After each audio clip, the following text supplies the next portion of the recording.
السلام علیکم ورحمۃ اللہ وبرکاتہ نحمدہ ونصلی علی رسولہ الکریم اما بعد فاعوذ باللہ من الشیطان الرجیم بسم اللہ الرحمن الرحیم رب اشرح لی صدری ویسر لی امری واحلل عقدۃ من لسانی یفقہوا قولی۔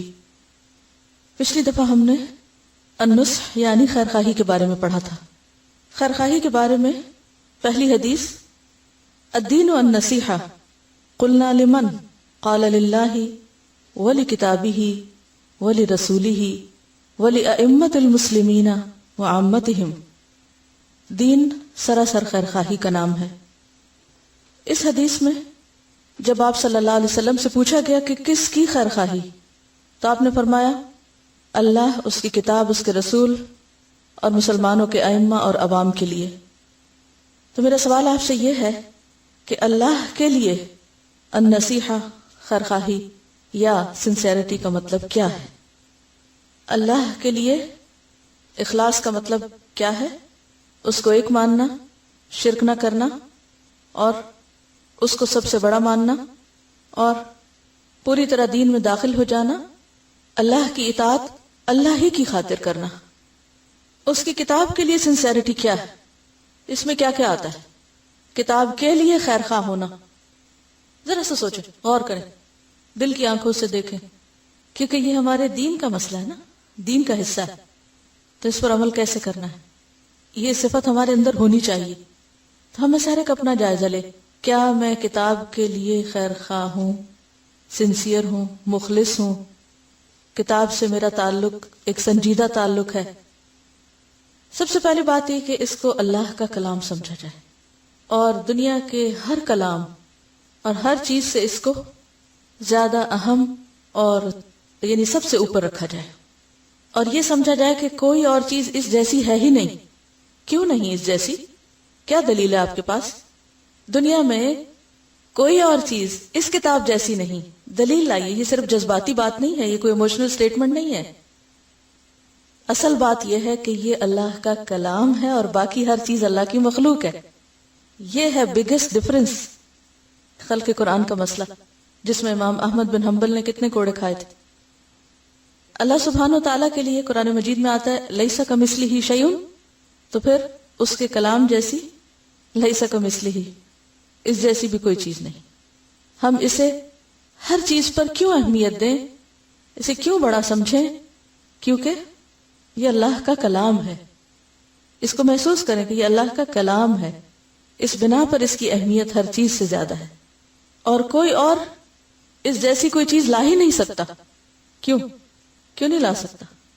قرآن کا چیلنج موجود ہے، 4 آیتیں ہیں۔ جب ہم کسی چیز کی قدر و قیمت پہچانتے ہیں تو ہی اس کے ساتھ حقیقی معنوں میں سنسیئر ہو سکتے ہیں۔ آپ اپنے کسی دوست کے ساتھ یا دوستوں میں سے یا بہت سے دوستوں میں سے کس دوست کے ساتھ موسٹ سنسیئر ہوتے ہیں؟ جس کے سنسیئر ہونے کے بارے میں آپ کو یقین ہوتا ہے، جو آپ کے لیے سب سے زیادہ نفع مند ہوتا ہے، جو ہر حال میں آپ کی خیرخواہی چاہتا ہے اور آپ اس کو اچھی طرح پہچان جاتے ہیں۔ تو بالکل اسی طرح جب ہم قرآن کی قدر پہچان جائیں تو پھر کیا ہوگا؟ پھر ہی ہم نصیحت کا حق ادا کریں گے۔ جب آپ کسی کے لیے خیرخواہ ہوتے ہیں تو پھر اس کا لحاظ کرتے ہیں، اس کا ادب کرتے ہیں، احترام کرتے ہیں، اس سے ایک تعلق رکھتے ہیں۔ کیا آپ کسی ایسے کے ساتھ خیرخواہ ہو سکتے ہیں جس کے ساتھ آپ کوئی سلام دعا ہی نہ کریں، کوئی تعلق ہی نہ ہو آپ کا؟ جس کے ساتھ آپ خیرخواہ ہوتے ہیں آپ اس کی خبر رکھتے ہیں، وہ کس حال میں ہے، اس کے ساتھ ایک تعلق ہوتا ہے۔ تو النصیحہ لکتابہ ہی کیا ہوگا کہ پھر اس سے ہمارا مضبوط تعلق ہوگا، اور تعلق کے لیے کیا ضروری ہے کہ پھر ہم اس کو سمجھیں، اس پر غور و فکر کریں، اسے سیکھیں، سکھائیں، پڑھیں، پڑھائیں، سنائیں، اس پر عمل کریں اور اسے سب تک پہنچا دیں۔ جس مقصد کے لیے وہ دنیا میں آیا ہے اس مقصد کو پورا کریں۔ اور یہاں وہ بات آئے گی کہ ان ہوا الا ذکر للعالمین، کیونکہ ہو نہیں سکتا کہ جو چیز آپ کو اچھی لگے پھر آپ اس کو آگے نہ لے جائیں، اسے دوسروں کے لیے پسند نہ کریں۔ سارے علوم کا خزانہ ہے، کیونکہ یہ اللہ کے علم اور اللہ کی حکمت پر مبنی. یہ الگ بات ہے کہ ہم اپنی کم عقلی کی وجہ سے، کوتاہ نظری کی وجہ سے سب کچھ اس میں جو ہے وہ سمجھ ہی نہیں پاتے. اس میں قرآن کا قصور نہیں، ہمارا اپنا ہوتا ہے. قرآن ہر ایک کو کتنا دیتا ہے؟ اس کی عقل، اس کی سمجھ اور اس کی کوشش کے مطابق. یہ تو خزانہ ہے، لیکن جو اس کو جتنا ایکسپلور کرے گا، جتنی گہرائی تک جائے گا، اتنی بہترین چیز لائے گا. اس کو اگر آپ ایک سمندر کی مثال سے سمجھیں تو سمندر تو اپنی وسعتوں کے ساتھ ہے اور اس کے نئے نئے رنگ ہوتے ہیں، اس میں بے شمار مخلوق ہے. کون اس کو کتنا ایکسپلور کرتا ہے؟ یہ کتنا کر سکتا ہے؟ جتنا گہرائی میں جاتا ہے. اور زیادہ گہرائی میں جانا زیادہ مشکل کام ہوتا ہے، زیادہ انرجی مانگتا ہے، تو ہم تک جاتے ہیں. اس کے بعد کیا تھا؟ اور کس کے لیے خیر خواہی؟ لرسول ہی، رسول کے لیے. تمام اہل ایمان میں سے رسول کو خاص طور پر الگ طور پہ منشن کیا گیا. اس کا کیا مطلب ہے؟ پھر قرآن ہی کے طور پر آپ دیکھیے کہ قرآن کی جتنی ہم حقیقت پہچانیں گے، قدر پہچانیں گے، اتنا ہی ہم کیا کریں گے؟ اس کے لیے سنسیئر ہوں گے، اس کا حق ادا کریں گے.